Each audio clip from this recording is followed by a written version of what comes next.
Bom dia, nação rubro-negra, aqui Marquinhos Assunção, novamente com você, trazendo nesse vídeo uma análise fria da vitória de ontem do Flamengo sobre o Vasco da Gama por 3-1, vitória que possibilitou o Flamengo decidir o Campeonato Carioca de 2023 contra o Fluminense agora no mês de abril, né?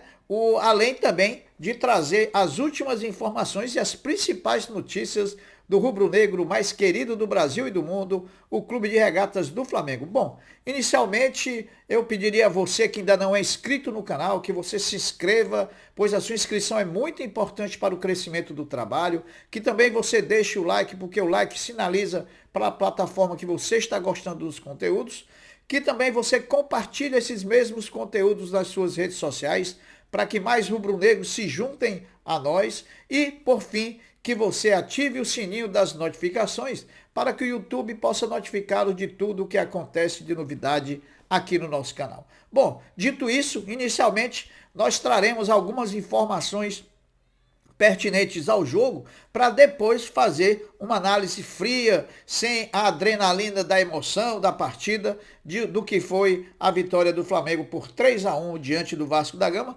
placar, repito, que garantiu o Flamengo na final do Campeonato Carioca de 2023 contra o Fluminense. Vasco 1, Flamengo 3, jogaram no Maracanã na tarde e noite desse domingo, para um público pagante de 45.935 torcedores, para um público presente de 49.779 torcedores, esse público que proporcionou uma renda de R$ 2.895.400,50.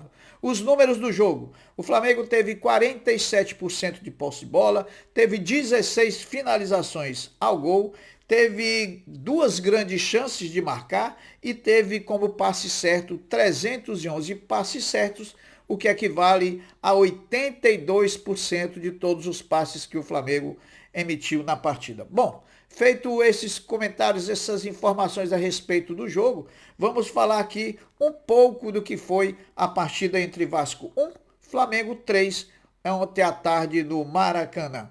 Mesmo emplacando duas vitórias nos dois jogos da semifinal do Carioca 2023 contra o Vasco, os placares, a meu ponto de ver, não refletiram o desempenho irregular do time do Flamengo. Que em nenhum do momento dos dois jogos o Flamengo foi tão superior assim que permitisse o Flamengo ganhar do Vasco duas vezes, né? Mas, logicamente, o futebol é assim, né? E, graças a Deus, dessa vez ele foi favorável ao Flamengo. Especificamente no jogo de ontem, o primeiro tempo foi marcado pelo equilíbrio entre as duas equipes, tanto que o placar no final da primeira etapa refletia esse equilíbrio, terminou 1-1 entre Flamengo e Vasco. Porém, as exibições individuais do time do Flamengo, muito baixas de alguns jogadores, fez com que o Vasco equilibrasse a partida e mais uma vez fosse superior na parte técnica diante do Flamengo.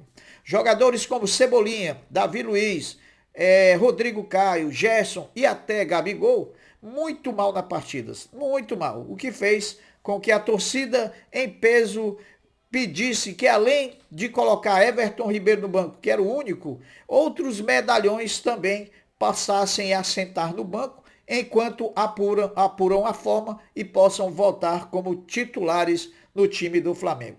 Findando o primeiro tempo, em 1-1, placar começa o segundo tempo, e com ele vem um apagão generalizado do time de Vitor Pereira. O Vasco domina o segundo tempo, encurrala o Flamengo o Flamengo e por pouco não vence a partida. Matheus França entra no time em lugar de Arrascaeta, lesionado na coxa, vamos falar mais na frente desse vídeo, e muda a cara da partida, pois sofre o pênalti do zagueiro Capasso. Pedro vai lá, marca o gol de pênalti, faz 2-1, placar que obriga o Vasco a sair um pouco, até porque nem o empate lhe interessaria mais, porque o empate era vantagem do Flamengo. O terceiro gol veio em uma cobrança de falta rápida no meio-campo, feita de modo rápido pelo Pedro, que empurrou a bola para o Ayrton Lucas e este adentrou a área e na saída do goleiro do Vasco ele deu um toquinho para o cobertura com uma classe sensacional, fazendo os números finais da partida. Flamengo 3, Vasco da Gama 1, o Flamengo estando classificado para a final do Campeonato Carioca. Vamos fazer agora uma colocação individual do que foram as atuações do time do Flamengo. Primeiro o goleiro Santos, né? Se redimindo de muitas críticas que teve aí em jogos anteriores. Ele fez 2 grandes defesas no primeiro tempo e no segundo tempo salvou com uma defesaça num chute do Andrei, um chute que tinha endereço certo e fatalmente o Vasco empataria o jogo, né? Cebolinha ali jogando pelo ala. Cebolinha nem fedeu e nem cheirou, nem defendeu e nem atacou. Ou seja, Cebolinha não fez nada, ninguém viu nenhum proveito nessa inserção do Cebolinha como ala pelo técnico Vitor Pereira. Davi Luiz, bom jogador, né? Agora, se caracteriza pela apatia, não demonstra um pingo de vontade, um pingo de raça, né? E em toda decisão é assim, parece que ele está jogando um jogo normal. A meu ponto de vista, não passa segurança a torcida do Flamengo, o zagueiro Davi Luiz. Fabrício Bruno foi um dos poucos que conseguiu manter uma regularidade. A atuação não foi perfeita, lógico que não, porém, ele não comprometeu em nenhum momento da partida. Rodrigo Caio, inseguro demais, né?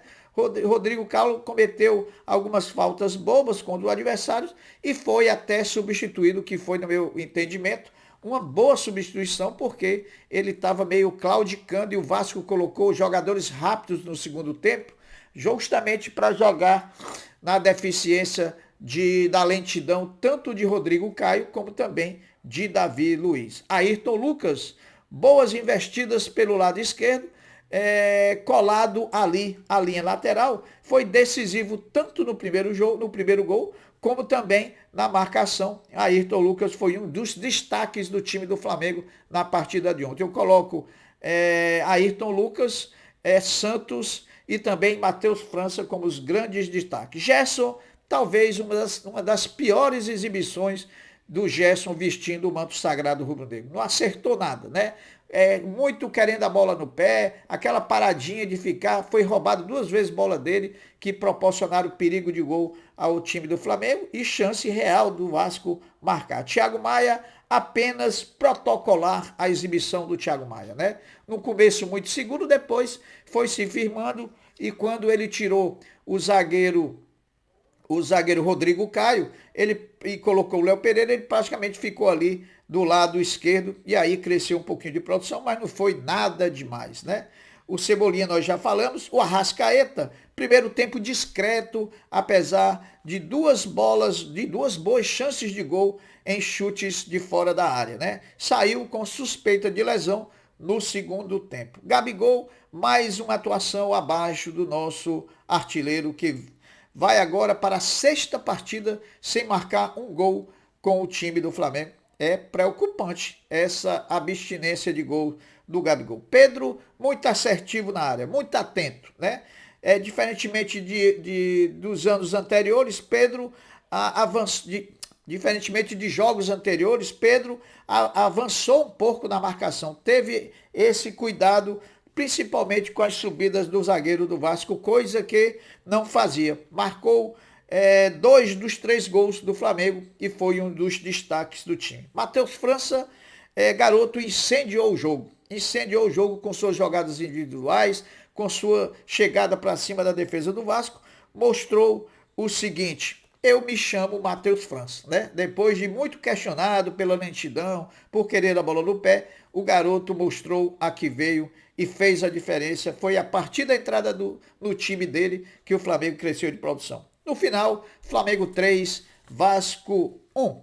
Bom, Pedro, centroavante do Flamengo, é o jogador da Série A com mais participação em gols na temporada 2023. Os números de Pedro são 12 jogos, 13 gols e 3 assistências, o que denota a ele uma participação em 16 gols vestindo o manto sagrado do Flamengo. E Pedro precisa de 64 minutos para poder marcar um gol.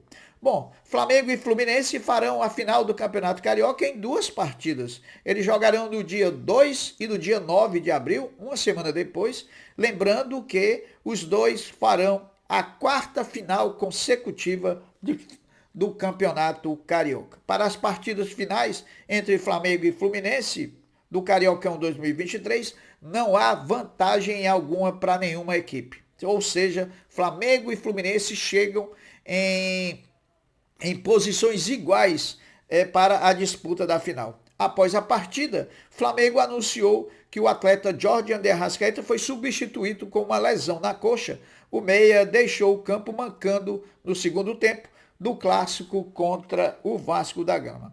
O treinador Vitor Pereira, na entrevista coletiva concedida após a partida entre Flamengo e Vasco da Gama, admitiu que o desempenho do time foi abaixo da expectativa e abaixo do esperado, ressaltando mais do que nunca a classificação, dizendo ser ela o mais importante nesse momento. Você concorda? Né? O que a gente tem visto é um time jogando sem evolução. A gente poderia até concordar de que o mais importante era a classificação, mas já está ficando preocupante o desempenho do Flamengo, que está aí ganhando e se classificando aos trancos e barrancos, não convencendo ninguém. O ex-presidente Eduardo Bandeira de Melo do Flamengo, participando de entrevista no Mundo GV Podcast, que é o podcast daquele ex-goleiro do Flamengo, Getúlio Vargas, se posicionou contrário à necessidade de SAF no Flamengo, tanto agora como nem tão cedo, né? O ex-presidente explicou que a boa situação financeira do Flamengo, a boa situação financeira atual do rubro-negro carioca, pode pesar sim na decisão de adotar o modelo SAF no rubro-negro. Com a falência da FTX, uma das maiores corretoras de criptomoedas do mundo, a Socios.com, dona do token Mengo, parceira do Flamengo, acabou sendo impactada. Aí pretende sentar com o Flamengo para renegociar os valores do contrato firmado com o mais querido. O acordo, que inicialmente havia sido assinado até 2025 por 150 milhões de reais, vai ser preciso ser reajustado, mesmo que para baixo, para 48 milhões, o que representa um corte de 73%. Vamos aguardar o desenrolar dessa negociação, que envolve muito dinheiro, e o Flamengo vai deixar de receber também muito dinheiro, algo em torno aí na faixa de mais de 40 milhões de reais. O Flamengo, antes da partida diante do Vasco pela semifinal do Carioca, anunciou que o zagueiro Pablo sentiu dores na posterior da coxa esquerda e o atleta já está fazendo o tratamento para voltar o mais rápido possível. Bom, meus amigos, as notícias eram essas, eu vou ficando por aqui, deixando um até breve, um até logo. Fiquem todos com Deus, porque eu sempre estou com ele. Saudações rubro-negras. Fui!